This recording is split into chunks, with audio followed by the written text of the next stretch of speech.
eu, bom, eu me detive aí no capítulo 5, né, onde Lacan deu como título Psique e Automaton, né? São dois termos gregos, né? E oriundos aí de Aristóteles. Mas eu vou falar disso ao longo da minha exposição, né? Eu tentei aí destrinchar ao máximo esse texto. De fato, são recortes, porque é impossível você dar conta de qualquer um daqueles capítulos, são milhares de referências. Por aí você começa a ver a erudição do Lacan, né? E o texto lacaniano é um texto que dá trabalho e exige trabalho, né? Então, nos cobra trabalho. Então é isso. Hoje eu vou apresentar o produto desse meu trabalho, né? Onde eu me detive nesse capítulo 5 do seminário 11, que é um seminário, como eu já havia dito, de virada. É um seminário onde o Lacan está ali, digamos assim, eu diria, se autorizando, né, a introduzir a sua própria interpretação dos conceitos freudianos, né? E esse conceito freudiano de compulsão à repetição a repetição é um conceito que nos toca particularmente a todos nós, né? A repetição ela está nos sintomas, ela está nessa repetição dessa cadeia significante. Os próprios pacientes chegam se queixando dessa repetição, né? E nesse seminário, o que acontece? O Lacan ele vai introduzir uma dimensão que ele ainda não tinha introduzido, que é a dimensão real da repetição. E é disso que eu vou tratar hoje com vocês, né? Então, assim, conforme vimos na última aula, né, a repetição ela faz parte da própria definição do inconsciente. Lacan ele privilegia a repetição em detrimento da resistência. A resistência, inclusive, é um conceito que vai se tornar absolutamente secundário para Lacan, né? Por quê? Porque o que ele vê é o seguinte: quem resiste é o sujeito, é o paciente, é o analista, mas o inconsciente não resiste, ele insiste. Então, do lado do inconsciente, podemos dizer, só há essa tendência a repetir, essa insistência em relação aos significantes. Então, nesse sentido, o inconsciente ele não é apenas falha, ânsia, tropeço, descontinuidade, mas também repetição. E a grande pergunta que a gente se faz: por que a gente repete? Inclusive, repetimos experiências desagradáveis. Aliás, a gente repete mais as experiências desagradáveis do que as experiências agradáveis. E o que nos leva a repetir as experiências? O que nos leva a gente a repetir tanto, especialmente as experiências desagradáveis? Nós repetimos porque não alcançamos o nosso alvo. Satisfazemos alguma coisa, mas não o que deveria ter sido. É por isso que Lacan desenvolveu a noção de real, como aquilo que volta sempre ao mesmo lugar para o sujeito. Isso é importante.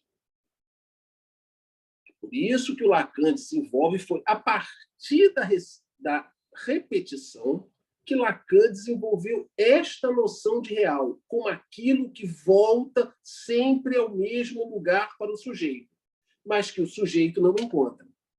Então, é importante reter essa definição do real. O real é aquilo que volta sempre ao mesmo lugar para o sujeito, mas que o sujeito não encontra. Por isso que Lacan toma a repetição como repetição do fracasso, não do sucesso. o que a gente experimenta na repetição é o desencontro, o desencontro com relação ao objeto. Então, a repetição ela envolve sempre o fracasso dessa tentativa de reencontrar o objeto perdido. Então, o que vai causar a repetição é justamente essa tentativa fracassada de reencontrar o objeto perdido, essa busca pelo objeto perdido. E esse objeto perdido tem uma característica. Ele é um objeto que nós, digamos assim, é um objeto que está perdido desde sempre, é um objeto que nunca existiu. A nível do imaginário, a gente supõe a existência desse objeto, mas que, na realidade, esse objeto ele tem um caráter real. Por quê? Porque ele está perdido desde sempre. Ele nunca existiu. E nós, neuróticos, estamos sempre buscando, e é muito comum o neurótico se queixar frequentemente da sua insatisfação, frente a esta suposta satisfação. Então, o que vai justamente nos levar a repetir é essa busca, é o fracasso em relação a essa busca pelo objeto perdido. Muito bem. Na reminiscência, por exemplo, essa questão do objeto é diferente. Por exemplo, na reminiscência, por exemplo, o que se procura já está lá, pois se trata de um reencontro com o objeto. Já na repetição, o que ocorre é a procura de um objeto perdido desde sempre. Esse objeto ele nunca existiu. Quer dizer, então, essa insistência na busca por esse objeto perdido tem a ver com a pulsão. Uma insistência da pulsão em torno de um objeto que nunca esteve presente de fato.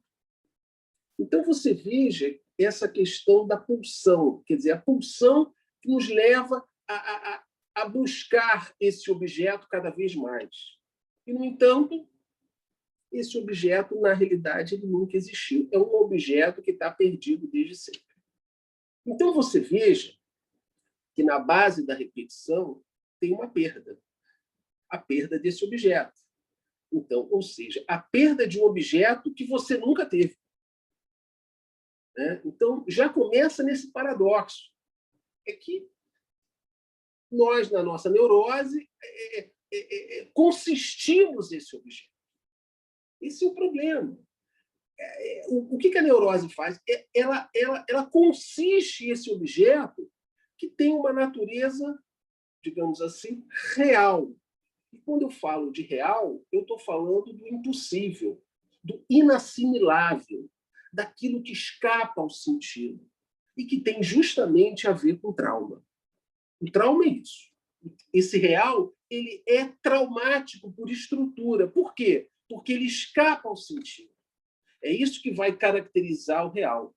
O real enquanto aquilo que escapa ao sentido. Então, e isso dá ao real esse caráter traumático. E que, então, o que vai fundar justamente a compulsão à repetição é justamente esse real traumático. É isso que está no fundamento da repetição. Óbvio que tem a insistência significante, mas tem o real. Então, vocês vejam que a repetição ela articula o simbólico com o real. Aliás, essa é a função da repetição, articular esses dois registros. Registros, a princípio, dois registros heterogêneos, e que a repetição articula. Então, a razão desse desencontro estrutural entre o sujeito e o objeto é o real.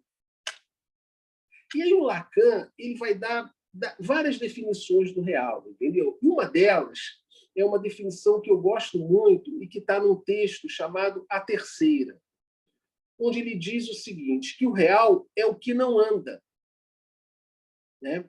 Diz Lacan. O real é uma pedra no meio do caminho.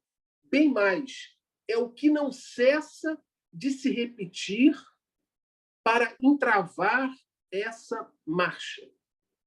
Então, o que repete, o que você repete, o que está ali. Então, você veja, né? O que não cessa de repetir é o real, porque ele é inesgotável. Não tem como acabar com o real, né? Isso é muito. Então veja bem, o real, portanto, isso é muito importante a gente fazer essa distinção, porque o real ele não retorna. Porque o que retorna são as formações do inconsciente. O real é o que se repete. E essa diferença é importante. O real não retorna. O que retorna são as formações do inconsciente. O sintoma, o ato falho. Né? Tem uma pessoa que perguntou qual é o nome do texto, chama-se A Terceira. É um texto do Lacan. Né? Eu não sei nem aonde está esse texto, mas eu já achei esse texto na internet. Então, se você jogar na internet A Terceira Lacan, você com certeza vai achar esse texto. Então, é importante a gente fazer essa diferença e essa distinção. O real, portanto, não é o que retorna, pois o que retorna são as formações do inconsciente. O real é o que se repete, é o encontro faltoso, que Lacan justamente vai designar com o termo tique, que é um termo oriundo de Aristóteles, mas eu vou esclarecer melhor isso aí. Então, o real é o que se repete, é o encontro faltoso. Né? Então, é um encontro que está sempre é um encontro que sempre falha, né? É um encontro marcado com algo que nunca está ali no lugar acertado. Isso é uma outra definição que a gente pode dar. É um encontro marcado com algo que nunca está ali no lugar acertado. Então, imaginem uma história de amor com real. Né? É uma história fadada ao fracasso. Né? Por quê? Porque tentamos marcar o encontro e tornamos a marcá-lo repetidas vezes, mas alguma coisa sempre acontece. Então, estou aqui só fazendo uma metáfora, no sentido assim, imagine uma historinha de amor com real. É uma história fadada ao fracasso, por quê? Porque você nunca vai encontrar o objeto. Né? Muito pelo contrário. Então, isso é importante, né? Porque a gente faz uma confusão, né? Porque, então, é isso. A gente tem uma coisa é o retorno, outra coisa é a repetição. Né? Então, o real está ligado à repetição. O retorno está ligado aos significantes, às formações do inconsciente. Então, diferentemente da rememoração ou da recordação, né? Por quê? Porque tanto a rememoração quanto a recordação trazem a ideia de um retorno de uma lembrança onde está embutida a tentativa de reprodução de fatos ocorridos. Uma coisa importante a dizer é o seguinte: na repetição não existe reprodução, mas produção em ato. Freud já falava disso, né? Aquilo que a gente não consegue falar, a gente atua. Aquilo que a gente não lembra, a gente acaba atuando, né? Então, é isso. A rememoração ou a recordação é uma tentativa de reproduzir, porque essa reprodução, gente, isso não existe. Não é possível você reproduzir de forma absolutamente igual um fato. É impossível você contar a mesma história de maneira completamente igualitária, né? A ideia de você poder repetir o mesmo, porque quando a gente fala de repetição, gente, a gente sempre associa a uma situação igual, mas não. A própria repetição, isso é que é interessante, e essa subversão que o Lacan vai trazer. A repetição, ela pede o novo. É que a gente não trata, né? Por quê? Porque o que você vivencia na repetição é a diferença, é a diversidade, não é a igualdade, não é o mesmo, né? É bem verdade que quando você está na análise, traz as suas recordações, né? Você vai rememorando, você vai lembrando, né? E se eu pedir para você contar de novo a mesma história, você já não vai contar. Você vai contar sempre uma outra história. Então, mesmo na rememoração ou na recordação, está embutida essa ideia de reprodução. Não é o caso da repetição. A repetição ela tem a ver com a diferença, com o real dessa diferença, né? Então o Lacan ele diz assim, sempre que pela rememoração de Lacan o sujeito se aproxima desse ponto, e eu digo ponto desse real traumático, que suscitaria angústia, instala-se a resistência, que se torna repetição em ato, na relação com o analista, ou seja, na relação transferencial. Então, é porque essa lembrança, essa rememoração, ela tem um ponto ali de real, tem algo impossível que não há como lembrar, não há como descrever.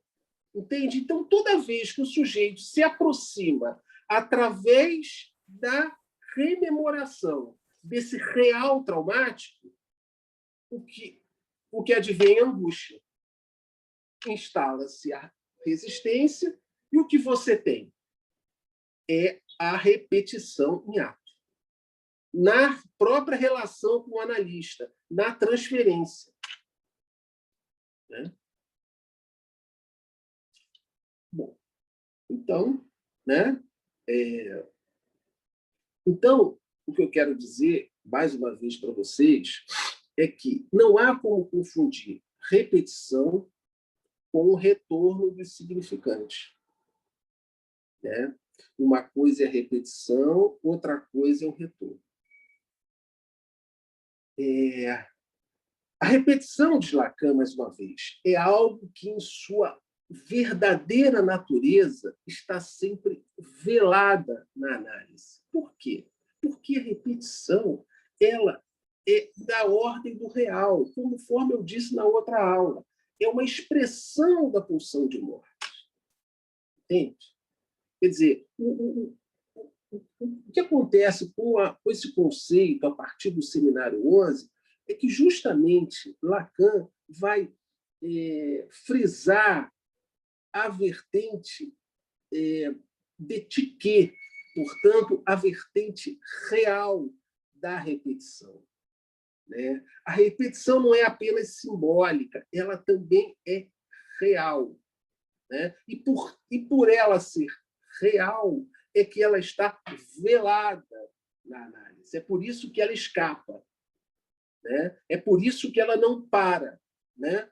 A gente está sempre, de algum modo, repetindo. Né? Isso você vê, por exemplo, nas crianças. Né? Já a criança que vive repetindo, né, as mesmas brincadeiras, né? A criança que adora andar no balanço e escorrega. Quer dizer, essa repetição já está lá. Já está lá na origem, nos primórdios. Então, a partir do Seminário 11, o que acontece? Lacan, justamente, modifica inteiramente o conceito de repetição ao introduzir a dimensão da Tiquê, ou seja, ele vai chamar Tiquê o encontro do real. É assim que ele define. Tiquê.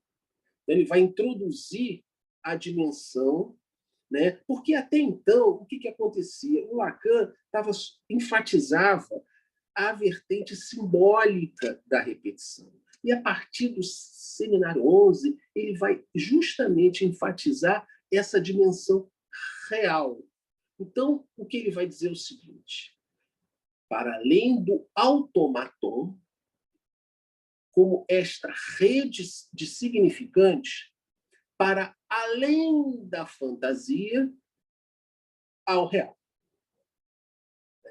Ao real. Então, o real ele está além da repetição. Veja bem, não confundir o real com a repetição, né? Isso é importante. O que o Lacan vai dizer é que o real ele está além da repetição, não porque seja contrário a ela, mas porque afunda. O real funda a repetição. O real está além da repetição, fundando, e é o que funda a repetição. Entende? Então, é isso. A repetição e o real ali andando lado a lado. Né? Ou um na frente do outro, enfim, não importa. Mas, de qualquer maneira, os dois ali estão juntos. O real, então, é justamente o que se repete. É sempre algo que se produz, diz Lacan, como por acaso. E é porque o real ele se repete e se produz como por acaso, é que o Lacan vai justamente extrair esse termo tiquê. Né? Por quê? Porque esse termo tiquê diz respeito ao acaso. Né? O real é isso, é esse acaso. Né? Não há como se prevenir com relação ao real. Os obsessivos, eles têm isso, né? De tentar se prevenir do real da morte. Né? Eles acham que é possível se prevenir em relação a esse real da morte. Né? Por mais que a gente esteja aí, né? Todos nós marcados para morrer, né? E é claro que essa história de pandemia, isso aguça muito essa ideia da morte em cada um de nós. Os obsessivos eles têm isso, de tentar se prevenir. Né? Então, eles estão sempre achando que estão prestes a morrer. Né? E isso tem a ver com angústia, obviamente. Mas o real ele é isso, ele é o acaso. Né? Por mais que a gente, digamos assim, todo mundo sabe que vai morrer um dia, você não sabe a hora, o momento, o instante. Né? Então, assim, não há como nos prevenirmos do real. Por isso que ele é um encontro surpreendente. Né? Algo. Então, por isso que o real ele está ali. Quando a gente fala do real, não dá para falar do real sem o simbólico e o imaginário. Né? Cuidado. Né? O real não há como a gente falar do real sem o simbólico e sem o imaginário. Esses três registros eles estão entrelaçados. E é isso que eu falei. Enquanto a repetição ela justamente vai ligar, vai conectar o simbólico e o real. Até porque você só pode falar do real a partir do simbólico. Né? Então, ainda que o real seja anterior ao simbólico, na realidade, quem funda o real é o simbólico. Por quê? Porque você só pode falar do real a partir do simbólico. Né? Entende? O real é anterior ao simbólico, mas você só pode falar do real a partir do simbólico. Então, a gente pode dizer que o que funda na realidade, ainda que o real seja anterior, mas o que funda o real é o simbólico. Então, o que esse jogo Agora, o que esse jogo da repetição visa, né? Diz Lacan. É aquilo que... Então, o que a repetição visa é aquilo que, essencialmente, não está lá enquanto representado. No caso, o real traumático. Né? Então, o que a repetição visa é justamente esse real. Por quê? Porque é esse real traumático que causa a repetição. Né? Muito bem. A partir daí, podemos dizer que a repetição articula o simbólico e o real, indicando ora o automatismo dos significantes, ora esse encontro inesperado. Então, você veja que, por exemplo, no sintoma, o real está lá, esse real, porque o sintoma ele insiste, ele repete, né? O sujeito não consegue se livrar do sintoma, né? Por que ele não consegue se livrar do sintoma? Né? Por quê? Porque por conta da sua vertente real, por conta daquilo que a gente vai chamar de gozo. Né?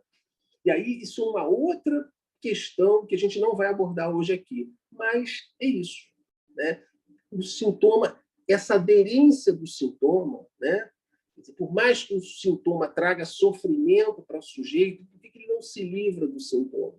Justamente porque nós não somos regidos pelo princípio do prazer e do desprazer, mas sim somos regidos pela pulsão de morte. Né?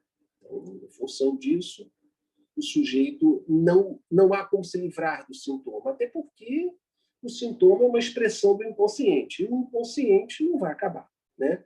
Até porque o sujeito está ligado ao inconsciente.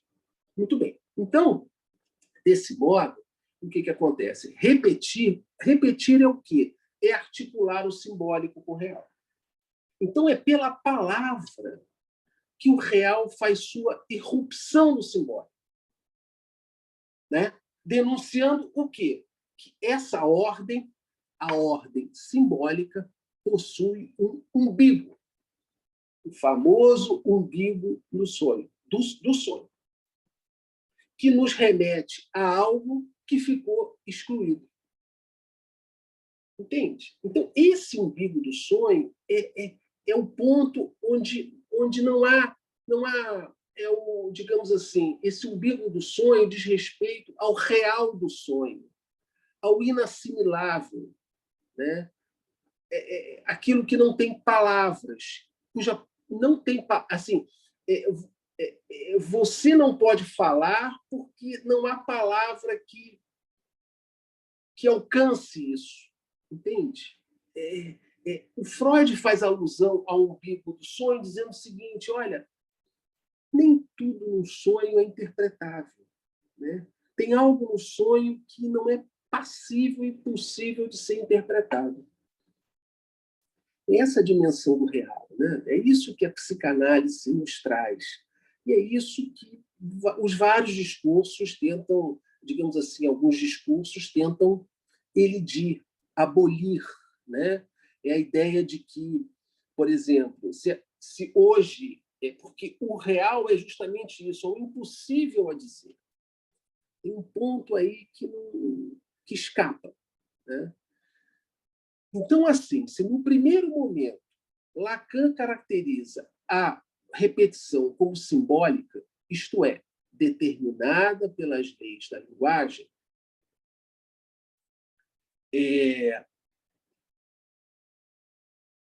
no Seminário 11, ele demarca essas duas vertentes da repetição.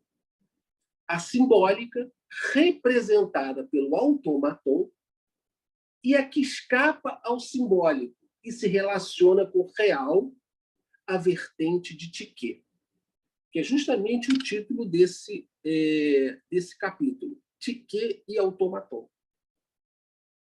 Então, ao fazer essa separação entre a vertente real e a vertente simbólica da repetição, Lacan recorre ao livro da Física de Aristóteles e sua teoria da causalidade. A causa aristotélica indica o quê? a condição necessária para a existência das coisas. Tudo o que acontece, acontece a partir de algo. Isto é, para Aristóteles, não há movimento ou mudança sem causa. Né? Todo movimento e toda mudança tem uma causa. E aí, ele vai falar das 4 causas, que eu não vou entrar nisso agora, que são o princípio das coisas. No entanto, além das 4 causas, ele vai introduzir uma 5ª causa, que é a causa acidental, que é uma causa que se dá como um acontecimento excepcional, uma surpresa, um acidente. E aí, Aristóteles vai dizer que a causa acidental se divide em 2 tipos, psique e automaton. Muito bem. Considerando que a repetição tem essa dimensão do ato, que traz algo que é próprio do sujeito, Lacan nos diz que o que se repete com efeito é sempre algo que se produz como que por acaso. Assim, algo de um retorno, mas não como uma reprodução, que é o que eu falava em relação às reminiscências, a rememoração. Então, o que ele vai dizer é o seguinte: assim, algo de um retorno, mas não como uma reprodução, e sim como uma produção que demanda o novo. Então, é isso. A repetição demanda o novo. E aí, gente, por quê? Então, na realidade, toda repetição, e ela demanda o novo, por quê?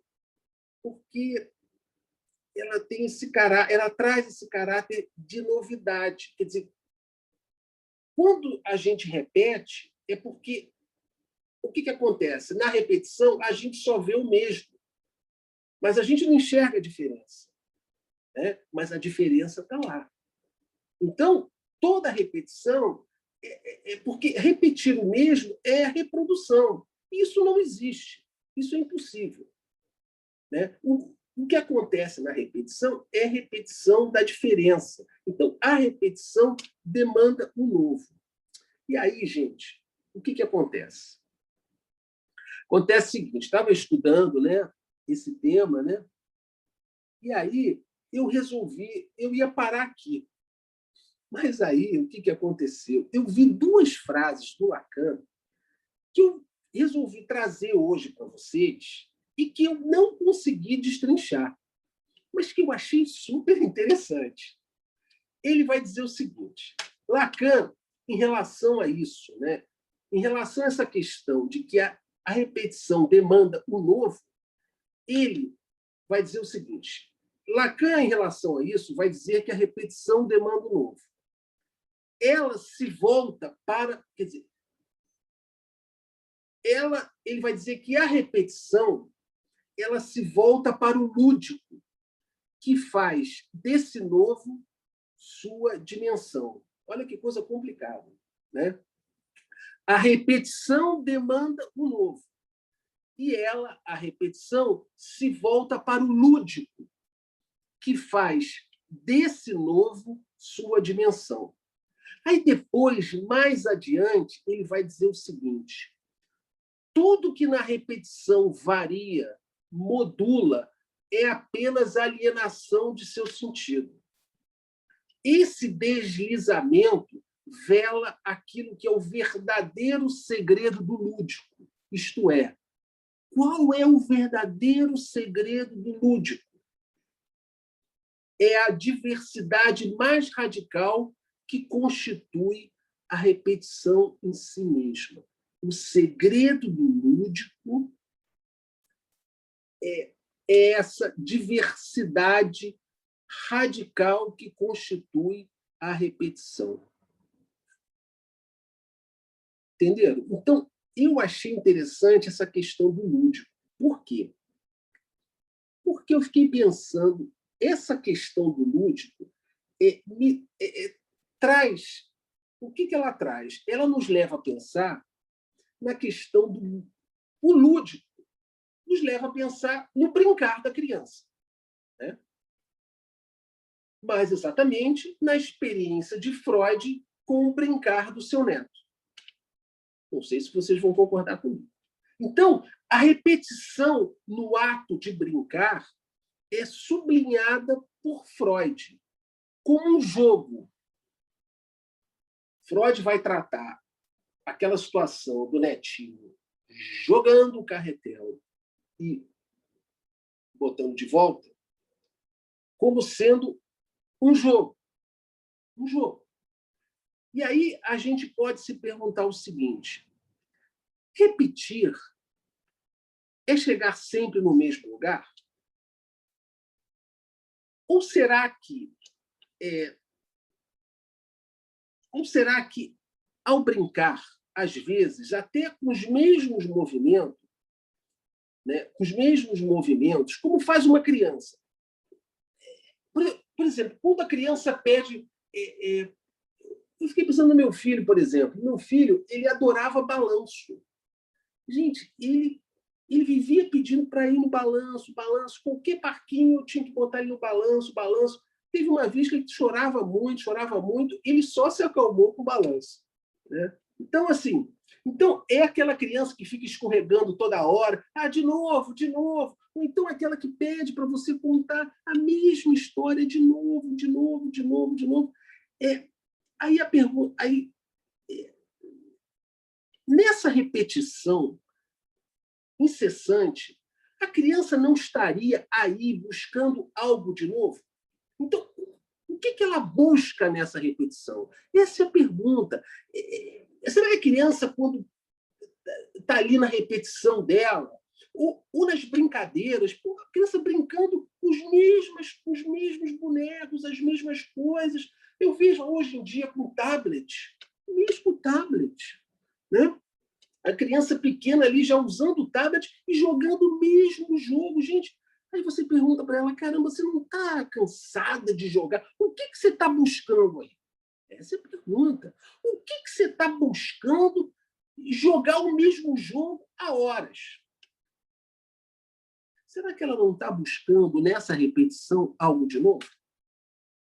Bom, é isso, gente. É isso que eu trouxe para vocês. O que eu pude trazer para vocês desse tema da repetição. Agradeço aí a paciência de vocês. E, bom, as perguntas, estão abertas as perguntas. Comentários, enfim. Vocês sabem melhor. Tem uma pergunta da Bárbara e Tereza Nazar. Bárbara. Oi, minha pergunta é rápida. Teve um momento que você falou o seguinte, né? Que não há como falar do real sem o simbólico imaginário. E aí, quando... Calma aí. Pronto. Oi, Sérgio. Oi. Não falei, oi. Então, e aí, quando você falou isso, o que me veio na cabeça bom, não há como falar do real sem o simbólico imaginário, porque não há como falar diretamente do real, né? Então, a gente se serve do simbólico e do imaginário para abocanhar ali, para chegar às suas formações, né? Gozo, angústia, enfim. Mas aí você completou a frase da seguinte maneira, né? Não há como falar do real sem o simbólico e imaginário, porque esses três registros estão entrelaçados. Parece que você deu uma outra resposta para esse motivo, né? E aí eu queria que você falasse um pouco sobre isso e, se você conseguir falar um pouco sobre isso, né? E que aí me veio uma questão também, né? É possível, então, falar do simbólico e do imaginário sem o real, né? Enfim, essa coisa do entrelaçamento. Se você puder falar um pouco sobre isso, eu agradeço. Obrigado pela pergunta. Obrigado. Em primeiro lugar, você tem que ver isso. São três registros entrelaçados, né? Então, não há como você falar, primeiro, do real sem o simbólico. Aí você vai dizer assim, mas é porque assim, a gente tem que ver esses três registros de forma borromiana, entrelaçados, né? Onde você precisa deles, de todos eles, para poder, ao falar, eles estão atuando o tempo todo. E não há como você falar do simbólico e do imaginário. Por quê? Porque o que causa o imaginário e o simbólico é o real. O que vai causar os dois é o real. Então, sem o real, você não vai. O que vai causar a sua fala? O que causa a sua fala, o que te leva a falar, é justamente o real. É essa tentativa de você falar sem conseguir falar, sem conseguir dizer tudo. Entende? Por exemplo, assim, o sujeito que vai buscar análise, ele está causado pela angústia, né? Ele vai tentar a angústia em si, justamente a angústia da. Qual é o objeto da angústia? A angústia não é sem objeto, que Lacan diz. Qual é o objeto da angústia? É justamente o objeto A, que é um objeto real, entende? Que é um objeto real. Então, o sujeito ele é causa, né? Ele vai ser causado por isso, ele vai tentar falar disso a partir do simbólico. Sem o real, o imaginário e o simbólico perdem o sentido completamente. Não sei se eu consegui te responder. Ok. O Sérgio, primeiro eu queria te dizer que eu achei excelente, é realmente, talvez, uma das partes do Seminário 11 mais difícil, quando ele vai trabalhar a questão da repetição, até pela dificuldade da gente tratar desse assunto. Mas assim, eu queria trazer algumas observações. Eu não sei se você lembra que quando, em 1919, março de 1919, quando Freud começa a rascunhar o texto que ele vai escrever na sequência, que é o Mais Além do Princípio do Prazer, nesse mesmo mês de março, ele tinha acabado de terminar o texto sobre o estranho. E nesse texto sobre o estranho, não sei se você lembra, ele vai incluir acho que é um comentário, um parágrafo, onde ele vai falar da questão da compulsão à repetição, e ele vai aproximar a questão da compulsão da repetição justamente ao brincar das crianças. Não sei se você está lembrado disso. E que ele vai dizer que, tanto no brincar da criança quanto no tratamento psicanalítico, está em jogo a questão da compulsão à repetição. E aí o ponto que eu queria trazer é porque ele vai falar que a compulsão à repetição ela coloca em jogo o que há de mais íntimo do sujeito. Ora, o mais íntimo do sujeito diz respeito ao que você desenvolveu super bem quando você falou, né, que o real é anterior ao simbólico, mas você só pode falar do real através do simbólico.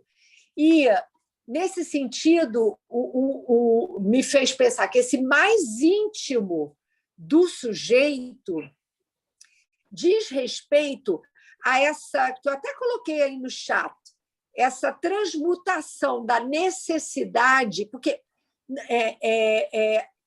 a necessidade alimentar, sim, é necessário o alimento. Entretanto, no bebê humano, essa necessidade alimentar ela vai ser transmutada, num primeiro tempo, em demanda. Mas demanda do outro, a demanda nasce do campo do outro.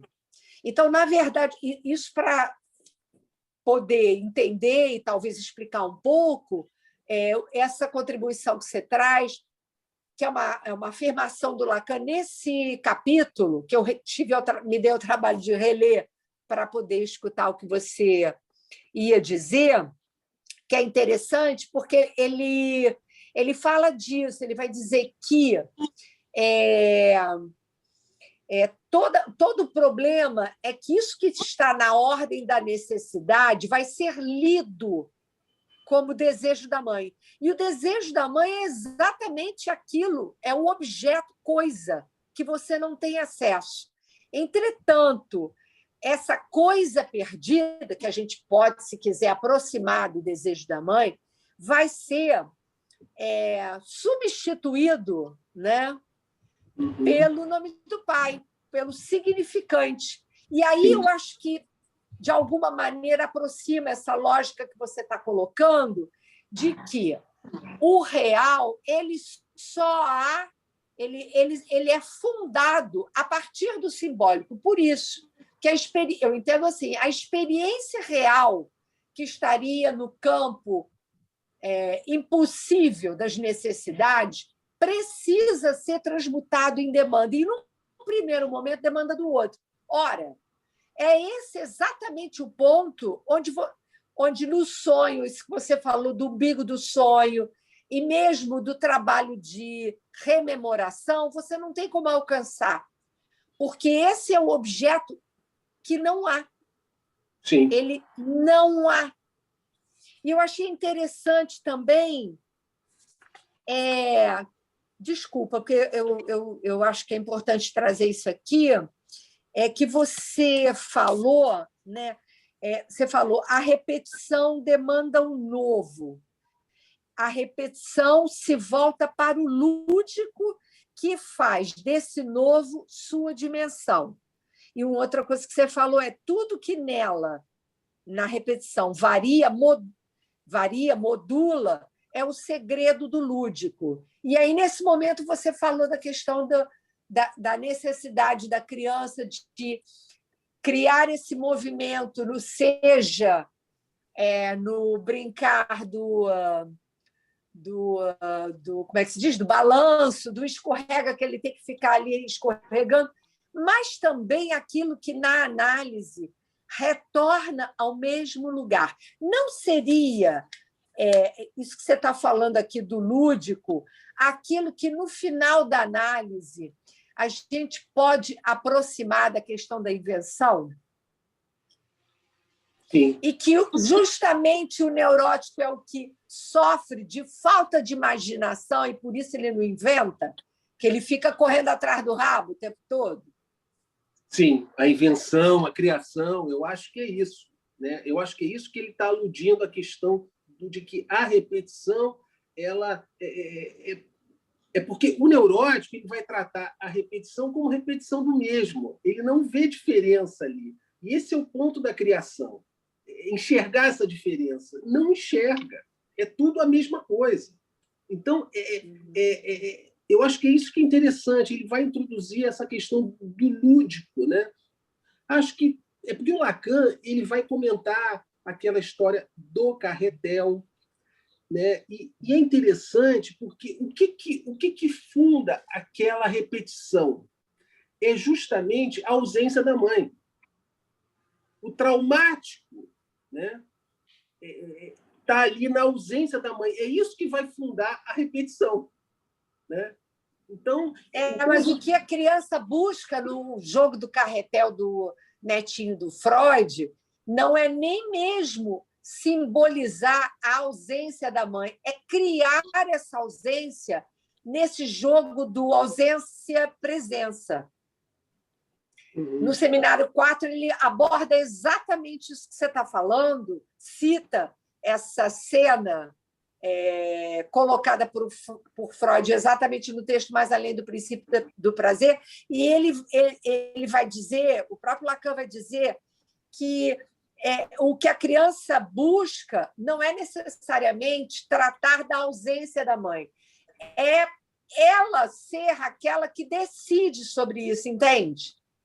Entendi. Ela tentar sobrepor ao traumático da falta dessa ausência, ela cria entre ausência e presença um espaço de tempo ali, entendeu?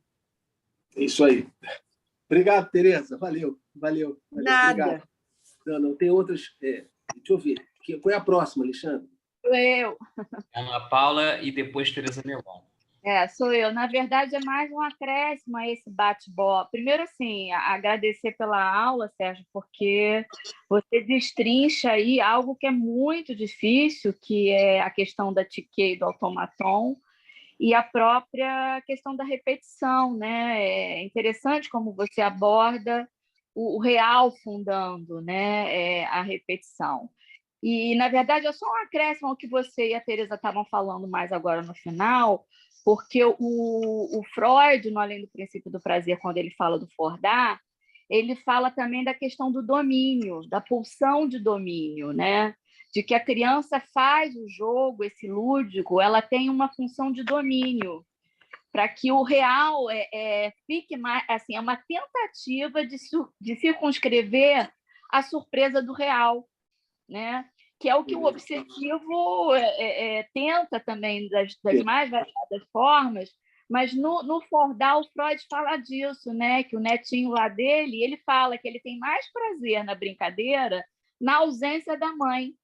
Ele faz esse apontamento, né? Que é ali onde ele tem mais prazer, é na ausência, porque ele escuta ali que há um certo domínio pulsional, né? Sobre aquilo que o sujeito geralmente é passivo, que é o abandono do outro, que é a saída do outro, né? Então, há algo aí desse lúdico também que tem a ver com o domínio. E uma outra questão que eu acho que eu não consegui anotar direito o que você falou, né? É que você diz que o que se repete por efeito é algo como um acaso, né? Ficou faltando alguma coisa aí na frase, mas eu lembrei da história da neurose do destino, que o Freud também fala no Além do Princípio do Prazer, né? Da tal da história da viúva, da mulher que casa, o homem morre, ela fica viúva, ela casa de novo, né? E que o Freud fala aí da neurose do destino e que a gente fica com a sensação de que há uma interpretação possível para isso. Só que o que está em jogo, né? Pelo que eu consegui ter uma outra leitura hoje a partir da sua aula, é que não há explicação para isso. Isso é o acaso mesmo, e o real não tem sentido. Porque a gente fica tentando dar um sentido. Se a mulher casou com fulano, eu já imaginava que ele ia morrer. Não, simplesmente se repete o real, mas esse real não tem sentido, né? Não, então, pois é. A neurose... Nesse sentido, é que o real é surpreendente, é isso mesmo. O encontro do real é sempre um encontro casual, inesperado, inexplicável. Casual. Daí que vem o termo tiquê, né? Ele vai dizer tiquê é o encontro do real. Eu acho que eu quis dizer isso, mas eu não soube formular muito bem ali na frase. Mas a ideia do acaso... Mas eu não peguei a frase direito. Não, assim, do acaso, desse acaso que não é puro acaso, entende? Não há uma determinação. Pois é o acaso. Por acaso, né? Obrigado, Paula, valeu. Sérgio, mais uma vez, parabéns. Eu acho que não há mais o que dizer nesse esforço. Quando eu ouvia você, eu fiquei pensando se uma das formas de dizer, né, o que isso é buscar de origem, porque, como isso é impossível de ser dito, todo mundo já disse aqui, tem muito mais outras formas de dizer. Eu queria acrescentar essa, que o sujeito fica buscando, na repetição, a sua própria origem, a questão da relação sexual, que não há. Pensei isso. Agora, o que eu quero colocar como questão, não só para você, Tereza, acho que a Paula também de alguma maneira tocou, esse exemplo do Fordar é muito interessante, mas eu acho que a gente tinha que pensar eu acho que há uma diferença entre a compulsão e a repetição, e a repetição enquanto acontecimento de estrutura. Eu queria ver se alguém falava melhor disso. Eu acho que há uma diferença. Mas qual é a diferença? Assim, a compulsão, a repetição e a repetição... Eu acho que há uma diferença. Sim, eu não sem sei dúvida. Pois é, então eu falar um pouco mais disso, porque eu acho, mas eu não sei falar melhor. Eu acho que a compulsão, a repetição, tem a ver com o automaton, com essa insistência dos significantes, entende? E a repetição, enquanto estrutural, tem a ver com esse real, entende? É isso que o Lacan traz a partir do Seminário 11, porque até então ele vinha só abordando a compulsão à repetição, portanto, a vertente simbólica da repetição. A partir do Seminário 11, o que ele traz? Ele traz a vertente real, portanto, estrutural. A repetição ela é de estrutura, né? Tanto que ele vai dizer que o inconsciente ele insiste, ele repete. Né? Isso é próprio da própria definição do inconsciente. Não há como se pensar o inconsciente sem a repetição. Né? Então, a repetição tem a ver com o nascimento da pulsão. Não é o próprio Lacan diz isso. A repetição tem a ver com o nascimento da pulsão, tem a ver com o recalque primário. Sim, enquanto que a compulsão, a repetição tem a ver com o recalque secundário, tem a ver já com a cadeia significante instaurada. Isso é Lacan, não sou eu que estou dizendo, não, só estou dizendo o que eu li em Lacan no Seminário 4.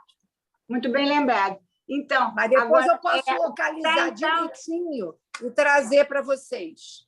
Claro. Tá? O que está em causa, então, esse objeto que se repete, isso que se repete no objeto, não é o objeto A, porque o objeto A ele já é fruto da articulação do nó borromiano, do real simbólico imaginário. Ele está aí no meio. De alguma maneira, ele já é produzido por esse nó.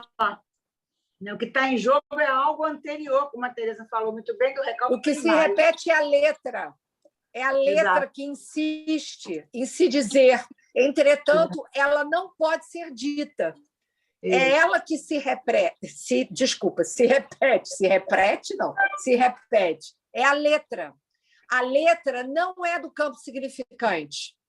É o mais próximo do real que a gente pode chegar. É com a letra. O objeto A, ele é, se a gente quiser, ele é um abjeto, porque ele não é, a letra, ela é o suporte material do significante. Isso nos primeiros textos do Lacan, ele vai dizer, porque eu não sei se você entendeu aonde que eu estava querendo chegar quando eu citei essa história da necessidade, da demanda e da questão do desejo, que eu nem mencionei, porque eu não queria ocupar espaço demais. Mas, na verdade, a questão da necessidade, dessa necessidade alimentar, que não... Tudo bem, o sujeito tem que sobreviver, o ínfant tem que sobreviver, mas o alimento que está em jogo ali é a interpretação, quem dá é o outro. É o outro quem diz que a criança está com frio, que a criança está com fome. Então, na verdade, a necessidade ela não tem outro caminho senão ser transmutada em demanda. Entretanto, a demanda nasce no campo do outro e você não tem acesso a isso. Essa demanda do outro diz respeito ao desejo do outro. Não sei se eu consegui me... Perfeito. Necessidade, demanda e desejo. Perfeito. Obrigada, gente. Assim, tem mais alguma pergunta? Porque tiveram vários comentários. Eu não sei se essas pessoas que comentaram querem falar um pouco mais. Tem algumas coisas escritas aqui no chat. Quer que eu leia? Espera aí. Espera aí. A Márcia de Moraes. Quando a criança repete uma brincadeira, busca o novo, mas será que também não busca o prazer de ser e fazer o que, de certa forma, é conhecido? Está travando para você? Ou tá? Não. Eu acho que a criança, assim, o que eu estou dizendo é o seguinte, é que, claro, a gente tende a andar pelo familiar, né? A gente tem essa tendência, né? Mas é interessante a maneira como Lacan fala isso, porque a tendência é a gente repetir o que a gente está acostumado a fazer. Mas o que o Lacan traz de novidade é: será que nisso aí a gente não está buscando o diferente? Por mais que a gente tente fazer o mesmo, será que na repetição, por que a gente repete o mesmo? Né? Por que a gente fica repetindo o mesmo? Né? Será que a gente não está, na realidade, ao repetir o mesmo, não está buscando o diferente? Entende? É isso. Não sei. Tem um outro comentário aqui da Juliana Santos. Na maioria das vezes, eu acho que Lacan explica Freud, mas em alguns casos eu acho que temos que voltar a Freud para entender Lacan. Nessa apresentação, o tempo todo eu senti a necessidade de pensar em Freud, exatamente nos textos citados pela Teresa. Deixa eu ver aqui, peraí. Bom, enfim, acho que A Miriam fez um outro comentário, um último comentário aqui. Sobre a compulsão à repetição, vale até dar um retorno ao Freud, 1914, no Recordar, Repetir e Elaborar. E aí finalizou os comentários. Entendi. Você quer falar alguma coisa, Billy, sobre isso? Enfim. Então tá bom. Então vamos finalizar, já são 8h35. Obrigado. Sérgio, falando do Abílio, Sérgio, esse comentário não foi eu, não. Eu fiz uma pergunta para você, para não atrapalhar o tratamento aí da sequência, e depois o último comentário. Mas a gente... É sobre a questão... Fala aí. Qual é a pergunta? É sobre a questão do novo e da diferença, né? Que eu estava até ter que botar aqui, porque eu já fiz um comentário, uma pergunta para você, que é: Sérgio, se a repetição demanda o novo, é porque ela não encontra. Ali estará sempre um encontro faltoso com o real, fazendo incidir uma diferença. Seria essa a função lúdica da repetição? Porque você estava falando justamente dessa repetição da criança, né? E eu estava lembrando, né, que a criança sabe desde muito cedo, né, desse encontro faltoso com o real. A criança, de alguma maneira, percebe muito cedo esse encontro faltoso com o real. Então, esse lúdico, na verdade, né, é a busca justamente da diferença, não exatamente do novo, porque o que o sujeito, de alguma maneira, percebe na sua relação, digamos assim, com a realidade, né, digamos assim, a realidade psíquica, é que esse encontro faltoso com o real está sempre marcado. Está sempre marcado. A gente só não sabe, né, quando ele ocorre. Né? Essa, enfim, de algum modo, a antecipação do sujeito em relação ao real. Né? É estar advertido de que esse encontro faltoso está sempre marcado.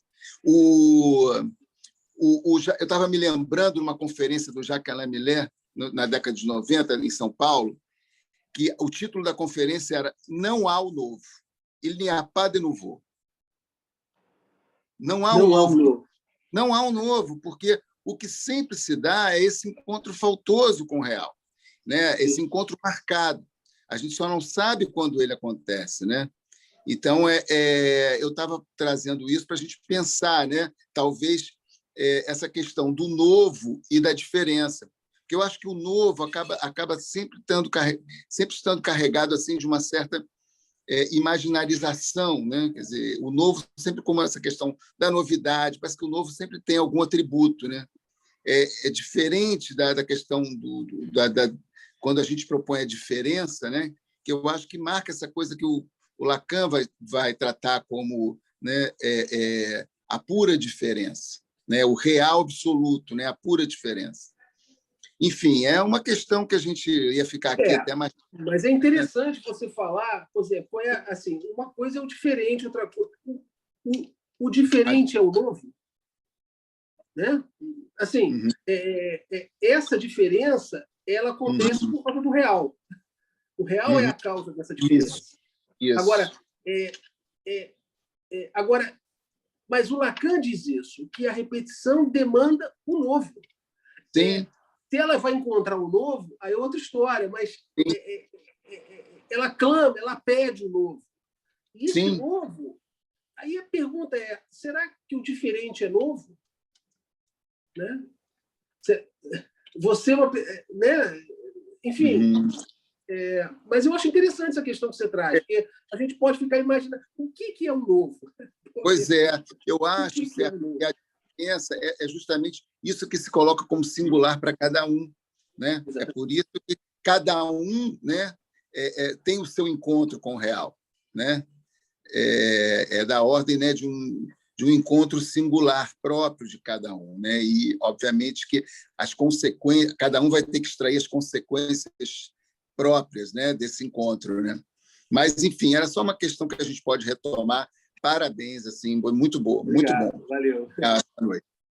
Valeu, abraço. gente. Obrigado aí a todos. Boa noite. Obrigado pela paciência de vocês e até a próxima. Obrigado, gente. Boa noite a todos. Valeu. Tchau. Tchau. Boa noite. Boa noite. Boa noite.